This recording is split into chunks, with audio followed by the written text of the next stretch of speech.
Hello.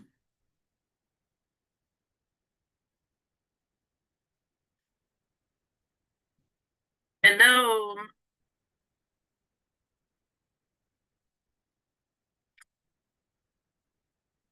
Welcome to our live session.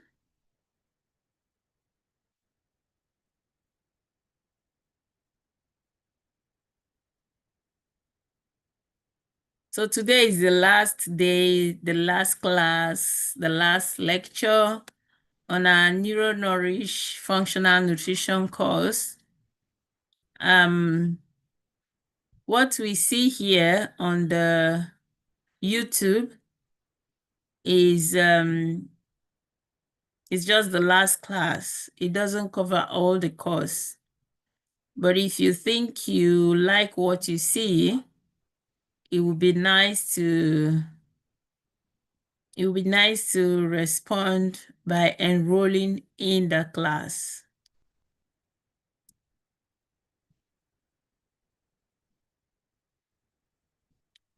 Can you hear me there? Okay.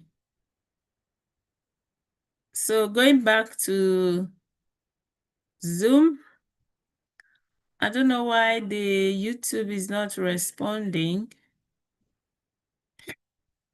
but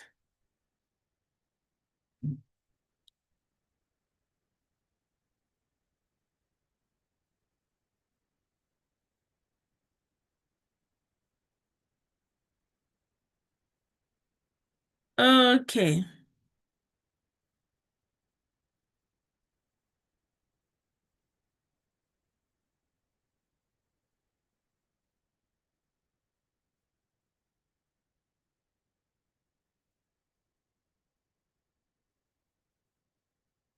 Okay.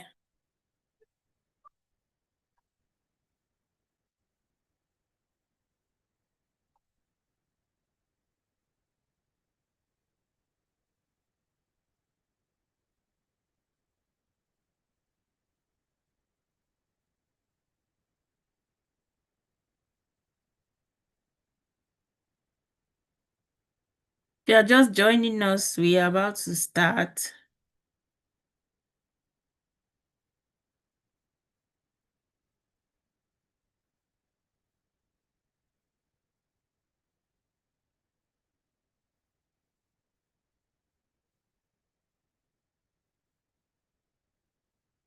I don't think it has anything to do with reception.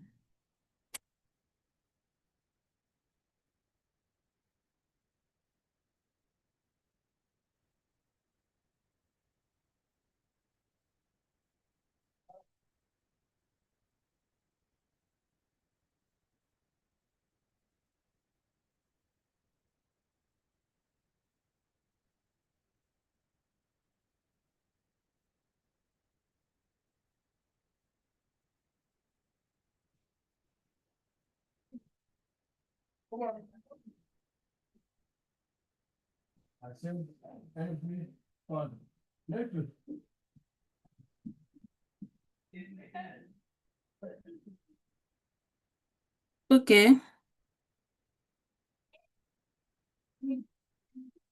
We are going to start on the platform. If you're on YouTube or on Zoom, This is going to be our last day on the last class. And this is module 8. And on module 8, we are talking about support for nutrient diversity. Support for nutrient diversity. I'm going to start recording. And I will also record here. So if one doesn't work, the other would work.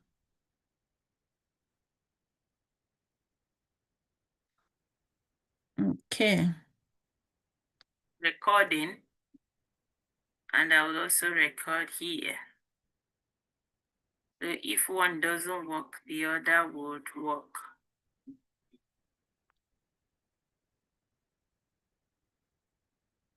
Okay. Recording. And I will also record here. So if one doesn't work, the other would work. So on this module, we are talking about strategies to support nutrient diversity.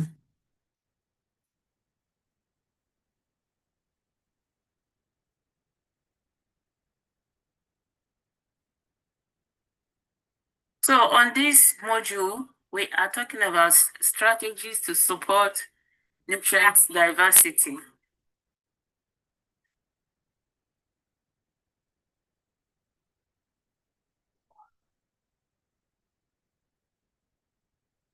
So on this module, we are talking about strategies to support nutrient diversity.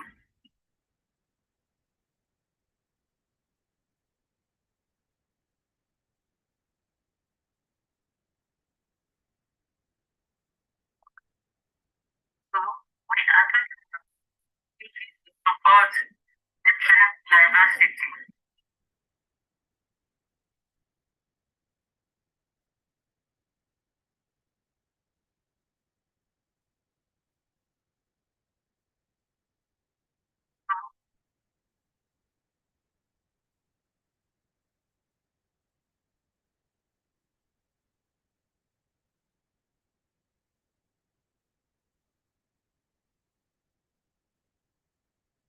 So I will share my screen again.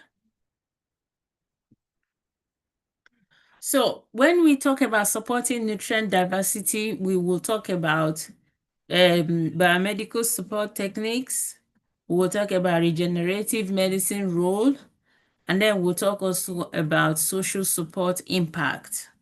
These are all areas that, because you don't just pick nutrients, neurodivergent nutrients alone and expect the child to be whole again.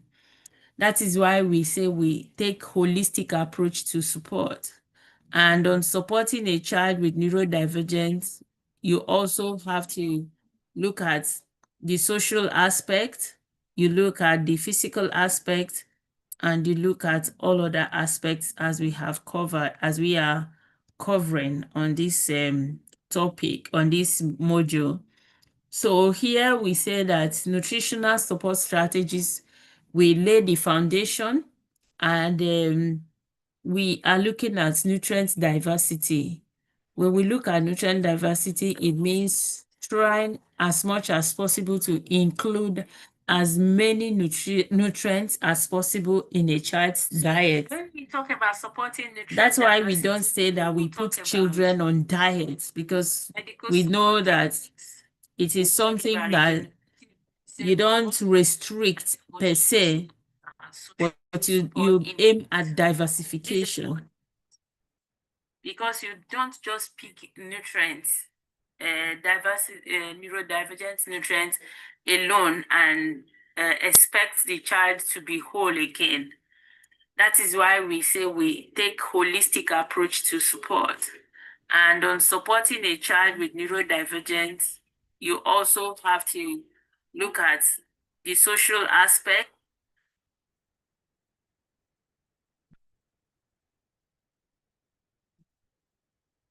I hope you can hear me.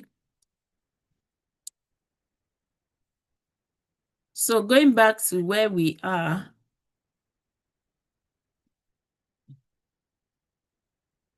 you also look at the building blocks of nutrients, where you talk about macronutrients and the micronutrients.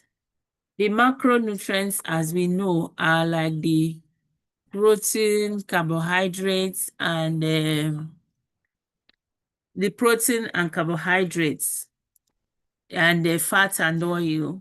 And then the micronutrients are the vitamins and the minerals. So if you're looking at such diversity, if you're looking at providing building blocks for nutrient support, you have to look at providing these nutrients, in putting them in place. Just a minute.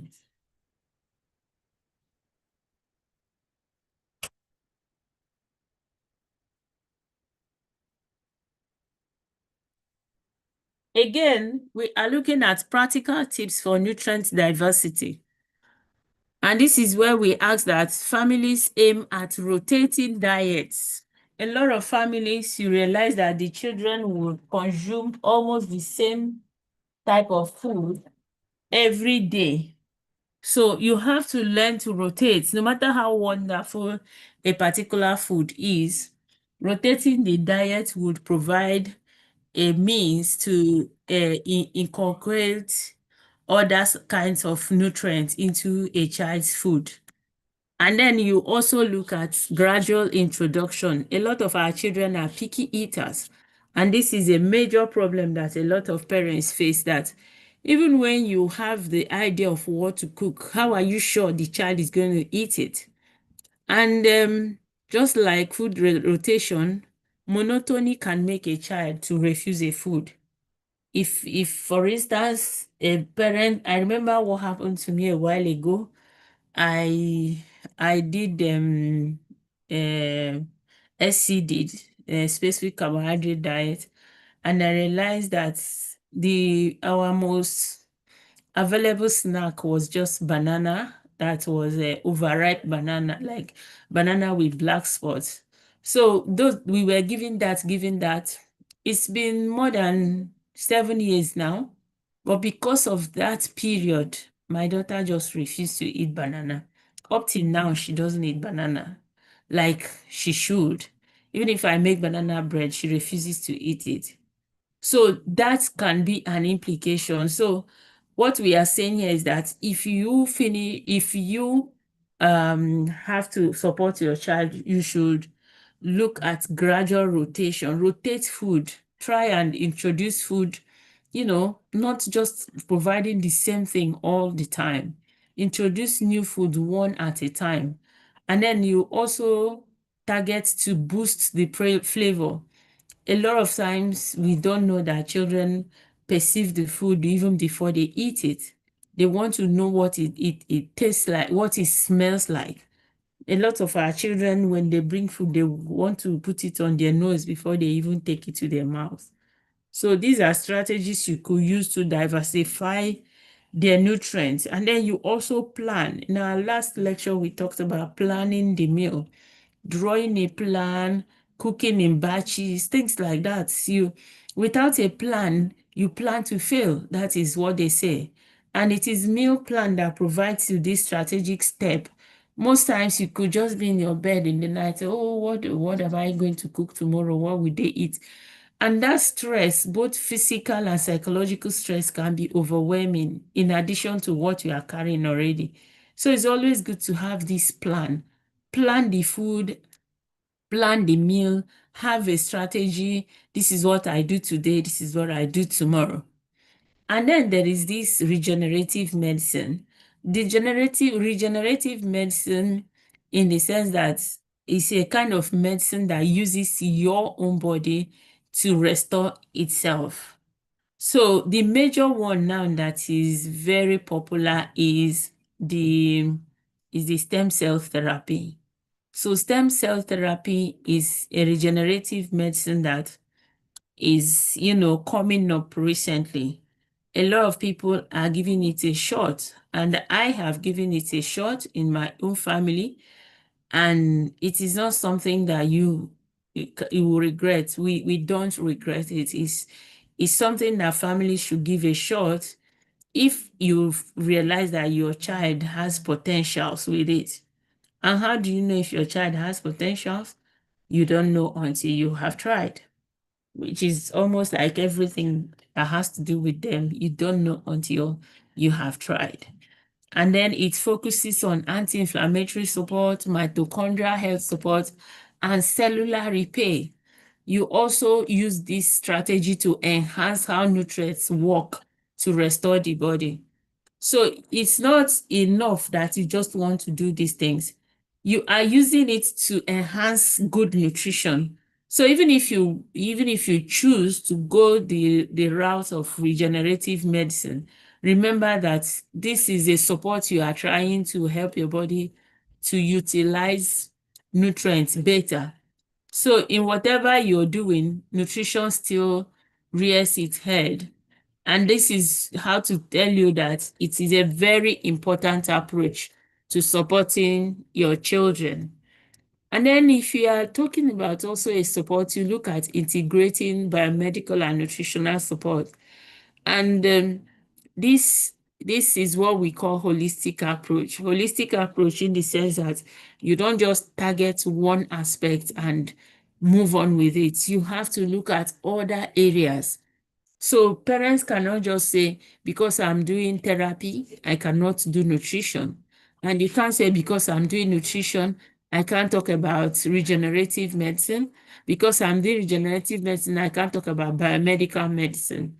So these are every aspect of, the support, every aspect of health and individual physiology that needs support should be supported. So a real life example showcases how this thing can, integrating all of these aspects can actually benefit an individual for, better health. Now, there is also the aspect of social support for families. We all know how difficult it is to every day you wake up and you are in charge of supporting your child all over.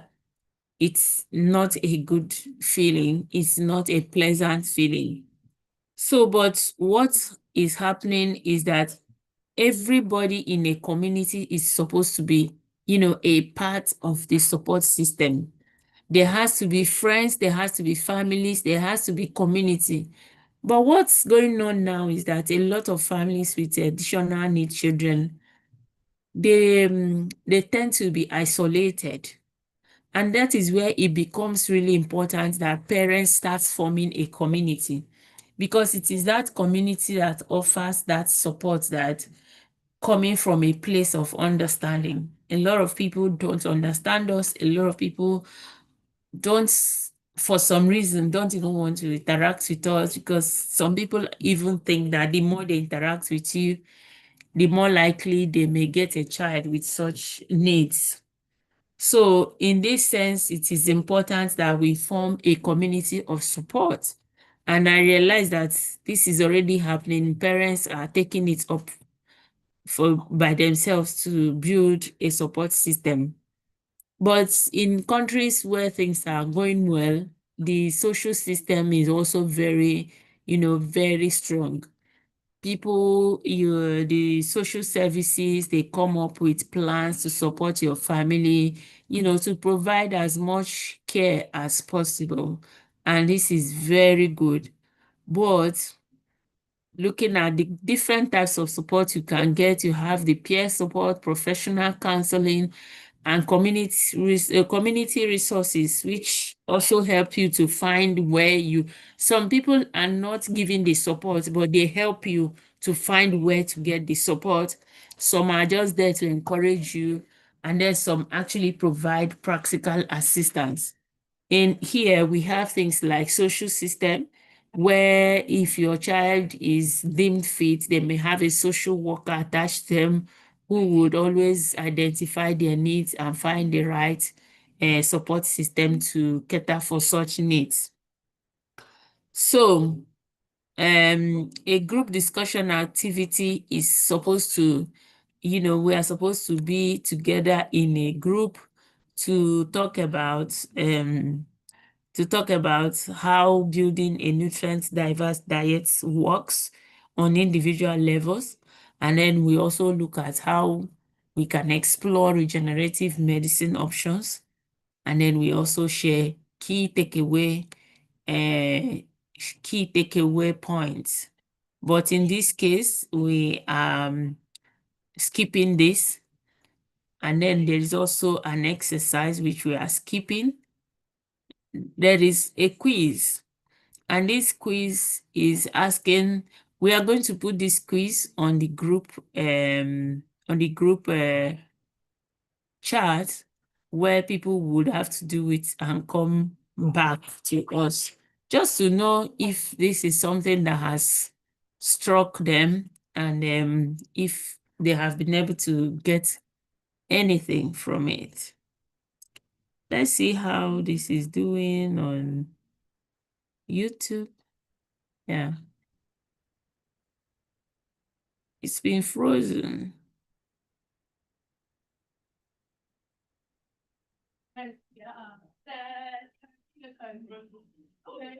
Yeah. YouTube is frozen. Sorry.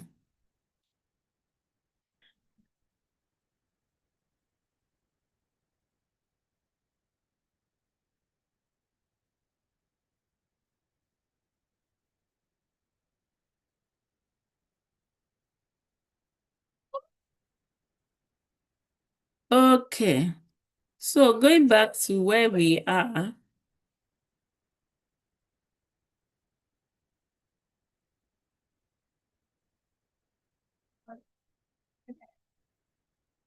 going back to where we are, oh,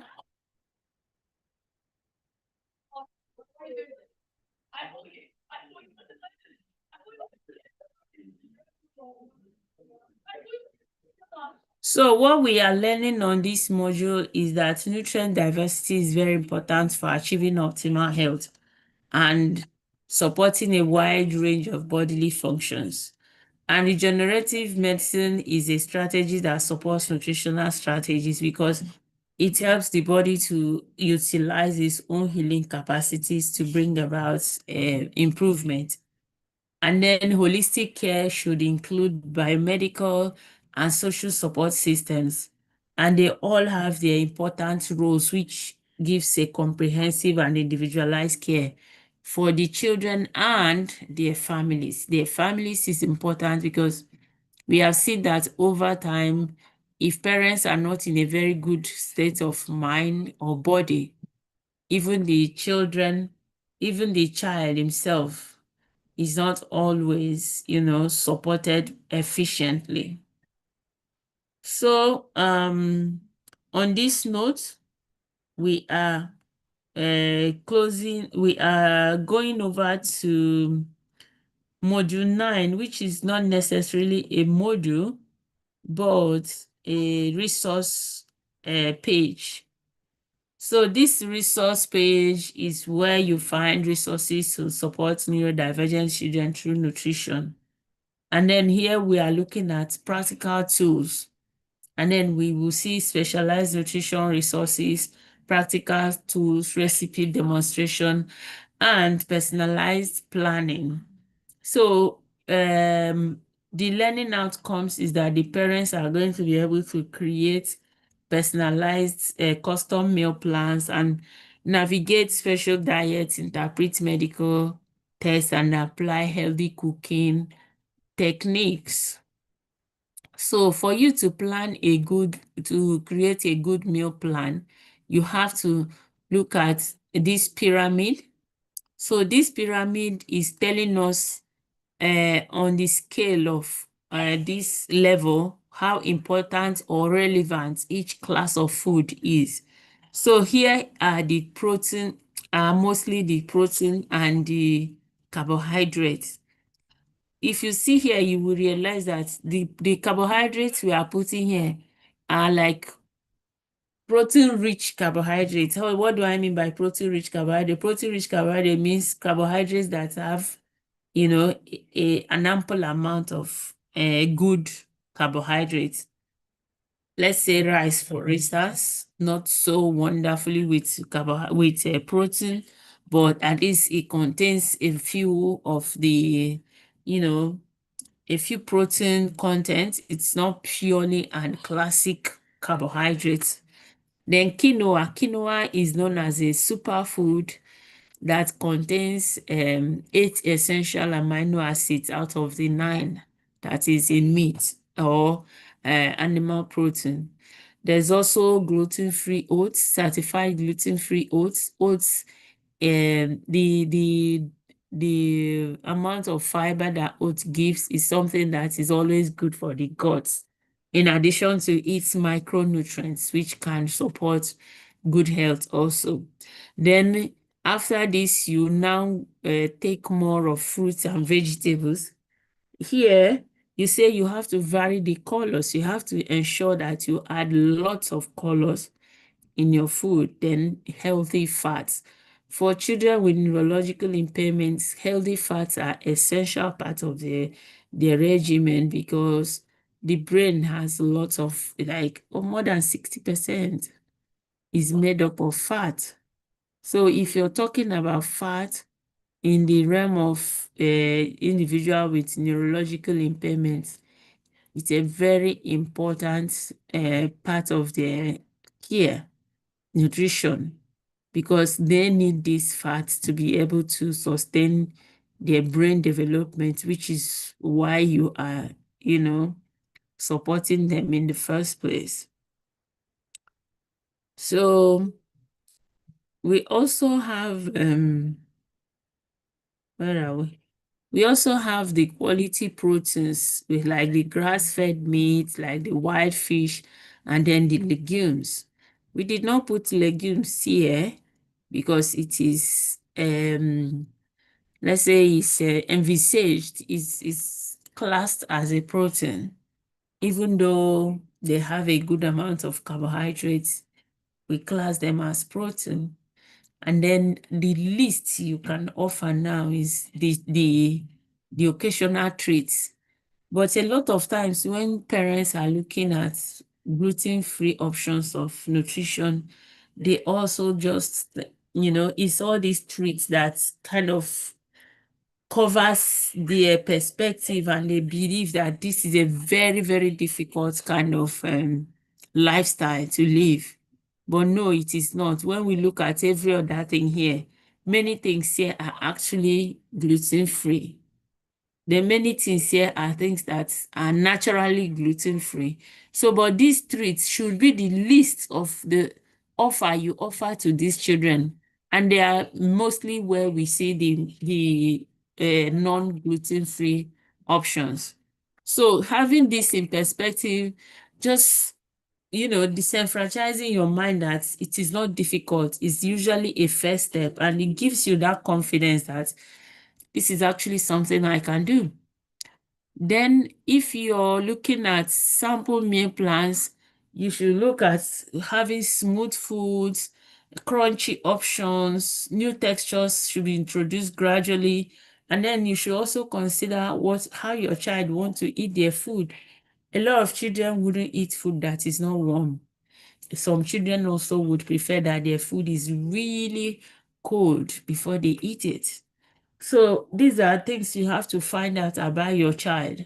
It's not just about giving them food, it's about having that mindset that they also have their preferences, sometimes because of their condition, but sometimes purely because of their personality. But I also make that mistake of forgetting that my child has a personality that is not just defined by their condition, but because of who they naturally are without the condition. So some children would want to have specific color of food, and then it's also always good. What I usually advise parents is to get these plates that used to have different color, different compartments.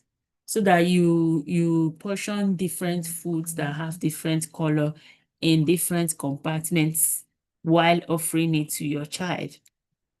Some of them also would like something savory, some would like something sweet, some like something salty. I know a child, they say he only eats the vinegar flavored chips, that he wouldn't want to eat the onions or the cheese. So these are different, kind of flavor or taste that our children can have. So we should always bear this in mind. So when looking at the meal plan, you have to avoid things like wheat, barley, and rye, dairy and dairy derivatives, and all the hidden sources. Then you should look at plant milks, rice, quinoa, nuts, cheeses, coconut yogurt. When we say nut cheeses, it means cheese that were made from nuts, because the original cheese is actually milk. So if you say you are avoiding dairy, you can't be eating cheese and eating every other thing that is made from dairy. And then for you to implement this, you try to implement them by removing simultaneously. You have to read your labels. Read your labels vigilantly, and also watch for cross-contamination. If products are produced in factories, you will see a label that says this product may contain traces of this. This product was produced in a factory that handles this. So with that kind of thing, you should know that if your child is really, really sensitive, you have to avoid. But what we do in the case of a child who is not really, really sensitive, we use things like digestive enzyme. When you use digestive enzyme, it also helps to break down those things that otherwise would have caused our children to have a sensitivity to those foods. So there should also be an effort to approach low histamine foods. For instance, when we teach you about how to make sauerkraut, we always say, oh, how to make bone broth. We also say, please don't cook it more than 3 hours. This also applies to other protein foods. Don't overcook your protein. Protein foods, when proteins break down, they produce what we call a histamine, which is a biogenic amine, what we call biogenic amine. And this one can act like as if it's an allergy symptom. So in also making your food, you should also be conscious of things like this. Also, high histamine food, the ones that have them naturally. You look at fermented food, aged proteins, and certain foods. So aged proteins means fermented protein or protein that was over broken down, like I said here. Then you can also introduce foods that reduce the histamine. You introduce like foods like herbs, some vegetables, and then you prepare your protein fresh and offer them to the children. And then you also monitor changes through behavior, through sleep, through bloating or gassing. These are things that will help you to understand if you are making progress in terms of allergy and allergy-related meal planning. Then you also look at your essential medical tests. We talked about medical tests in about 3 classes ago. We look at nutritional panel. You look at food sensitivity, stool analysis, organic acids. These are the basic tests that would help you to identify metabolic markers to know what the condition of the gut microbiome is, and then to also know the antibodies that your child's body is producing. And this means that if they are producing antibodies to a particular food, it might look like an allergy. But most times when we heal the gut, it helps to restore this situation. So you also, no, I'm in a class. Thanks.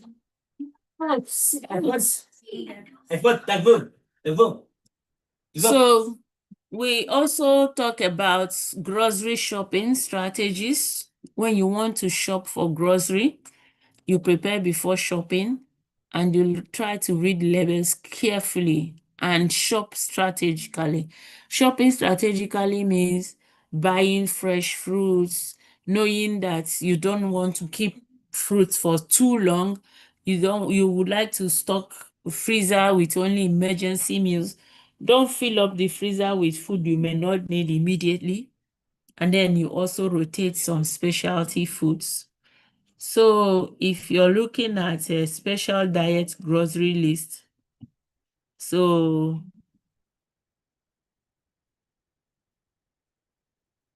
we have a grocery list that we offer families.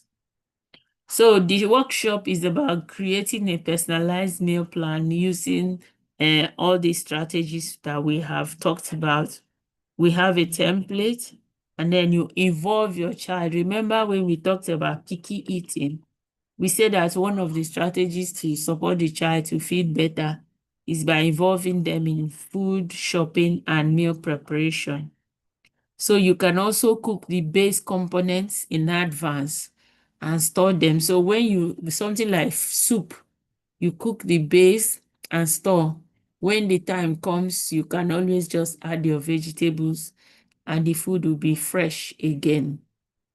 Now, you have to personalize the what we have learned in this module is that you have to personalize the approach, meaning that you have to know what is ailing your own child before you know what to offer. You don't just go offering things based on another person's identified needs.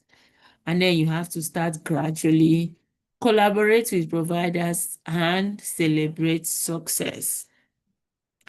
Now, this course has offered you 16.7 CPD hours. It has offered hands-on activities, and then it has offered key resources. This is our website in case you want to get additional resources. We encourage you to follow us on social media and keep in touch. For those who attended classes for more than 3 times, we are going to offer you a certificate of participation. These recordings will be given on the group, where if you still have any further questions, you can always direct it to us. Thank you so very much. It's been a wonderful period for our program. This was the last one. So if you still want to get the whole picture, we are ready and waiting for your response. Thank you once again. Another cohort is starting in January.